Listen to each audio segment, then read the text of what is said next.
In the past, we've discussed how our immune system functions, from T cells cloning themselves to eosinophils setting traps for invaders.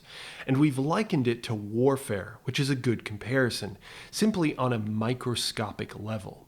Still, I've often glossed over the various methods by which our immune system can do battle. I've discussed the formulation of immunological armies, the composition and purpose of those armies, but I haven't gotten into the arsenal itself. So that raises the question, what kind of weapons are we talking about here? Missiles? Lasers? Bullets? Nukes? Metaphorically, all of it, and literally none of it. Our cells use a wide variety of different methods to kill. Our immune cells are especially murderous as they scour the world within for foreign bodies, be that molecule or pathogen. Imagine you get an infection. One of the common symptoms is feeling feverish.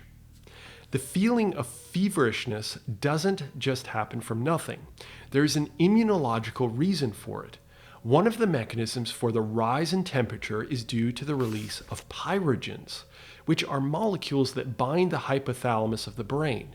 This center of the brain regulates many states of being for the body, with temperature being a major one.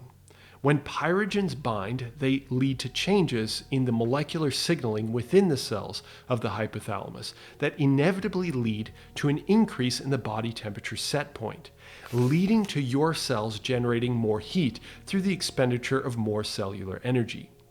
I won't go into the weeds any further, but I'll say this. Pyrogens can be released by your immune cells, but they can also be molecules that come off of pathogens themselves, the infectious agent, like a bacterium.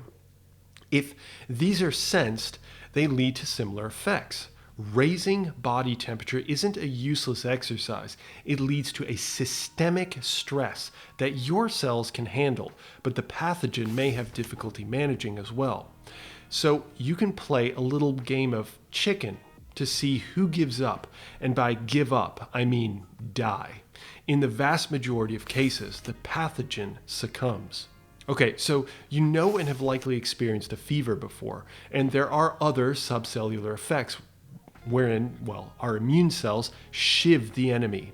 Another series of defensive weapons are acute phase proteins. Acute phase proteins are generally produced by our liver, like opsonins. Opsonins are proteins that bind the pathogen, the bacteria, virus, whatever, and make it more visible to the immune cells, especially those that consume pathogens known as phagocytes.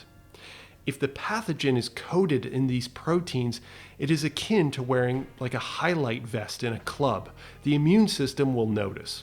However, they also inhibit the pathogen's ability to infect or get inside our cells as well, like a series of stickers on a robber indicating they're a robber, impeding their ability to enter a bank.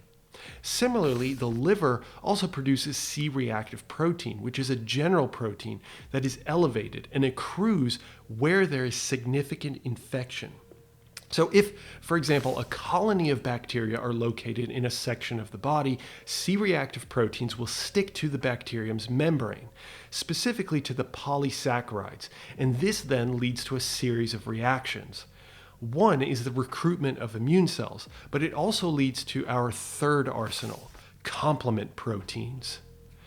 These proteins, known as complement proteins, act as opsonins, like we just discussed, as well as attract more immune cells, as well as activate immune cells, like granulocytes, to degranulate, which means they release a series of toxins near the pathogen. However, complement proteins are most well known for their role in ripping holes in the pathogen of interest. You see, since cells need to keep their insides insulated from the outside environment, which is technically your body, if they have uncontrolled holes in their membrane, they take on water and leak their innards, which leads to the cell to bow outwards and then burst. Complement proteins facilitate this process by inserting themselves into the bacterial membrane, creating a pore, which then forces this type of death to occur. From systemic mechanisms to molecular warfare, the body has many ways of dealing with infection, regardless of the pathogen. Yet, what we described here are some of the major players in innate immunity. Yet there are still more ways that the immune system can cause serious pain upon infectious agents through the adaptive immune system. But even so, there are clever ways that pathogens like viruses evade our immune system. So perhaps you're interested in the battle between our natural killer cells and viruses like COVID-19. So I'll speak to you then.